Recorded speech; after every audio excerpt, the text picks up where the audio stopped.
He's going to be called to the surface. This will be an interesting call. It's gone Spain's way.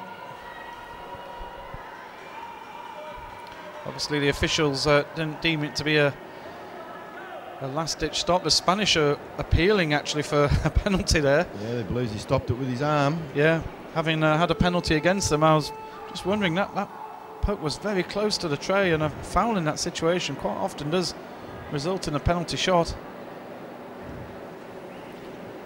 It's an interesting set of circumstances there where they managed to keep the puck on their stick and defend it out of there.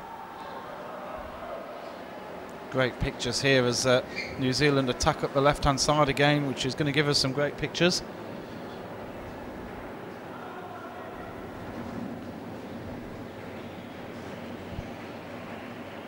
Spain flick it inside. It's read well by New Zealand. New Zealand certainly have numbers back here, but Spain looking to move it through. There's another nice drive from the Spanish team. We've got the players on the inside though. Oh, it's gone inside. Brilliant defending. Play. No, fantastic backing up then. Great view of that defence there, wasn't it? Absolutely. Spain looked as if they were going to move it through. They're happy to just jam it into the corner for a second. That's the second time New Zealand have put it in the corner. That actually should be a foul.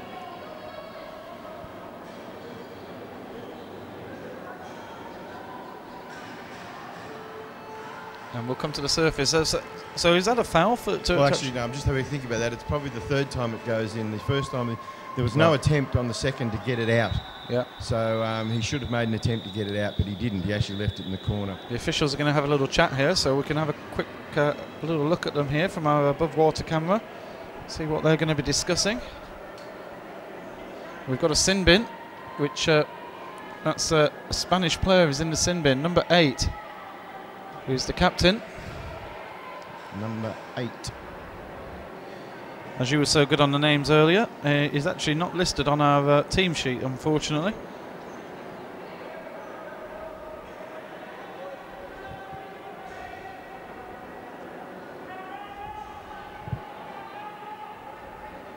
He's the captain by the look of it. Yeah, he's certainly the captain. We'll see what comes up on the computer in a second. I think they're a little bit confused over there as well. They actually altered the names out there on the score sheets, which hasn't been transferred to us in the control room. Yep. Yep, he's certainly number 8 and the captain for Spain, so he's going to be off for, you'd think, a minute as we're going to get back on with the action here under the water. It looks as if it's going to be a free to New Zealand, so just relieving a bit of pressure. They've got a power play here as they change their mind. And it was a free puck, actually, an open puck. So went to South Africa, which is most unusual. A player to be sent out and then awarded the free, but we've seen that a couple of times in the tournament. Yes, I think it was an open puck there. I think both teams actually went for it at the same time, but that's why the referees had a little bit of a discussion. But there's obviously something that was seen that merited a sin bin, and there he is, number 8, Alvaro Deania Goulon. Absolutely, well done. He's got a minute, so top counting down. There's a power play for New Zealand, but at the moment Spain have got it in the New Zealand half. Oh, a lot of hands in there, referees.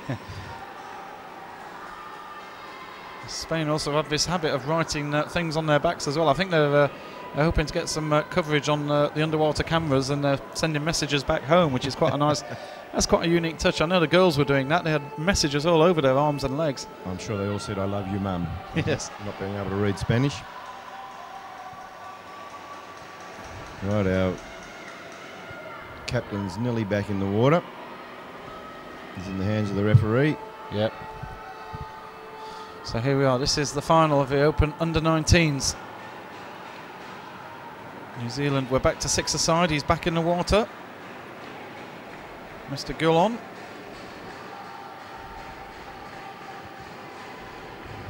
It's high intensity. Here's a chance here.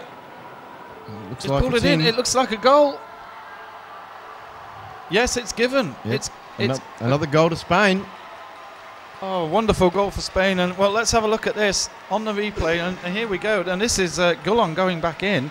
So we're just going to go back a little while. I think there's a timeout going on in the. So here he is. Gullen goes back in, and this is the play where Spain have taken the lead. And what goes wrong here from a New Zealand point of view? Well, he's just stretched the defenders there and split them. And that was a very grave mistake from the New Zealand defence there, as the Spanish guys just rolled over and kept rolling and kept applying pressure. Yeah. And just pushed it through them.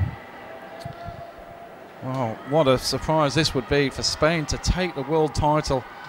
The first ever world title for Spain in underwater hockey, and the Spanish fans going absolutely mad here.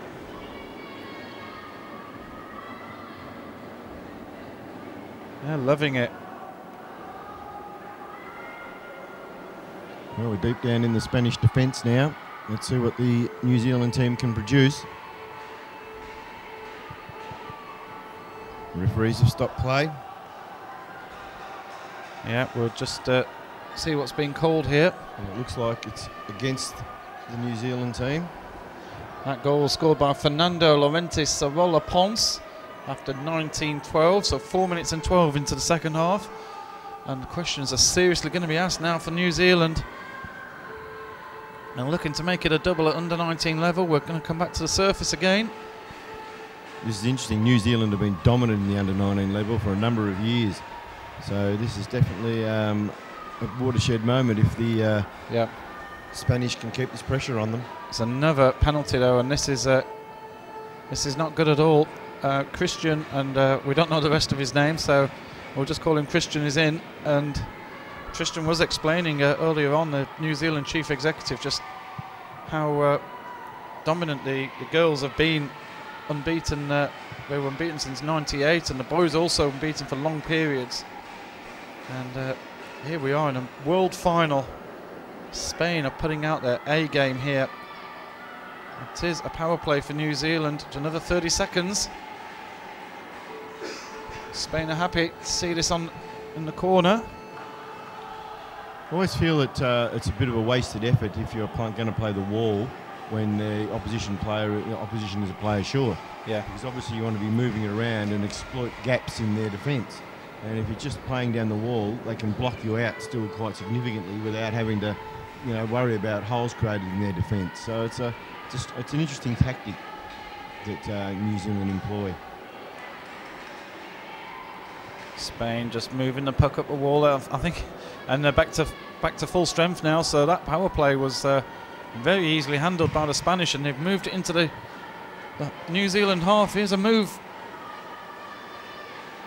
Look at the stretch and reach there of the players. Yeah, our cameraman's getting involved in the action as well.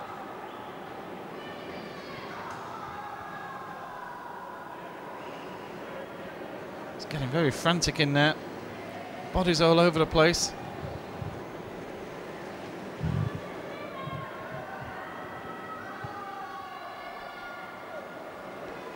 We're into the last quarter of the match. 7 minutes, 10 seconds to go. Spain lead by 2-1. What would be a major upset in this world final. There's some great intensity from both teams there in the bottom of the pool. Yeah, we're really getting towards the business end of this match now.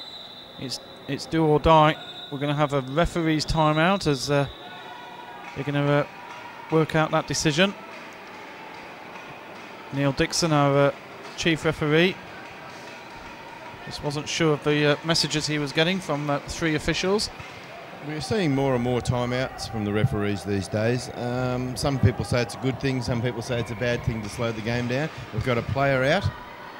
That's Tim Searle for New Zealand, and that's just not what New Zealand wanted. We were hearing earlier in the commentary about how New Zealand pride themselves on not having many sin bin offences because it does make a difference. Well, Searle's out for a minute, and it's a power play for Spain. Will they try and push for a goal and use this advantage? And a 2-goal lead would be incredibly strong at this stage in the game. Well, with the scoring being as little as it is,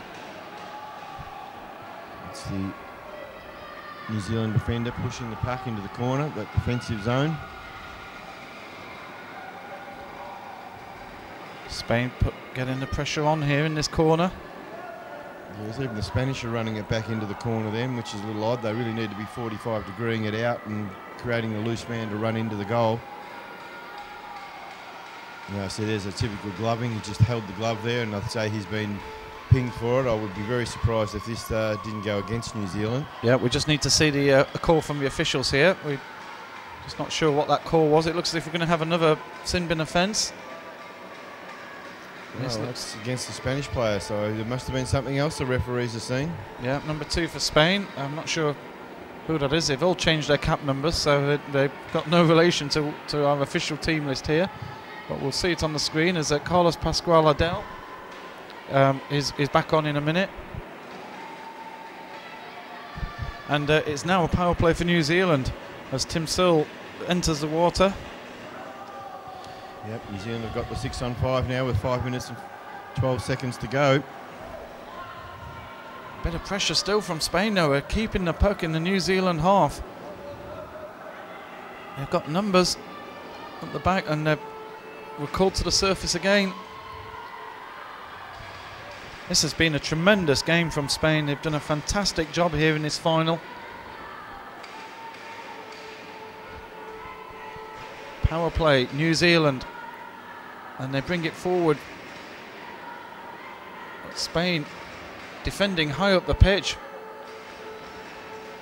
As we're called to the surface. That's very noticeable, Graham, but you know, when it's a power play, quite often teams will just have one man and then they have more men behind. Spain went in there with 2 men. Yep. So they're defending quite high up the pool and making life difficult for New Zealand. Well, that's right. I think the Spain's, best form of defence is attack, and that's what they're going to do. Yeah. They are. It's one thing I've heard about these guys, that the Spanish are players have said that the Spanish under-19s are very fast swimmers, and maybe they just feel that if they do get caught out, they're actually fast enough to recover. And here's a move on the inside. Free puck on the edge. Spain are now back to level. It's 6-a-side again. That was one way to deal with a short-handed situation, wasn't it? They were just pressure on New Zealand all the way. Yeah, absolutely. That's exactly what they're doing. Just keep applying the pressure. Their rotation's really good through the back to the front, to the forwards. It's absolutely excellent. And this is going to be Spain's way as well. New Zealand just can't get out of their half at the moment. No, it looks like the Spanish have really been dictating most of this gameplay.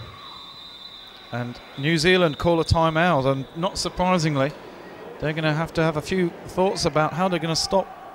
The way it is at the moment, Spain are just holding that puck in the top right corner. And no, that's right. Look, they really haven't been threatening the New Zealand's haven't been threatening the Spanish goal. So, I mean, the Spanish have been doing a great job. They're just tough, and they're just continually blocking them from many moves. We've seen no really fast sprinting swims anywhere. It's all just been hard shoving and pushing all the way up or down the pool. Yeah.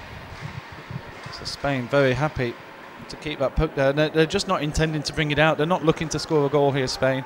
They know we're into the dying minutes of this match. And New Zealand's conversation is surely going to be, we've got to get that puck out of there. Maybe even if they're going to concede an odd foul or two, just to break the play up a little bit. Here we go. It's another free to Spain. And here we go again. Back into that corner. Yes, breaks down in the middle, and the first thing they do is getting into that right corner. It's obviously something, maybe it's something they've picked up on DVDs that they felt would work against New Zealand in this situation, and it certainly has done in the last 2-3 minutes. This time they look to bring it out. New Zealand, so much energy on there. The referees have stopped the play again. And it's against New Zealand. Yeah. Well, New Zealand, it's so much energy underwater at the moment. The adrenaline is quite incredible down there. It's really fierce play. It's what you'd expect. We've gone into the last 3 minutes here in this world final. The Open under-19s.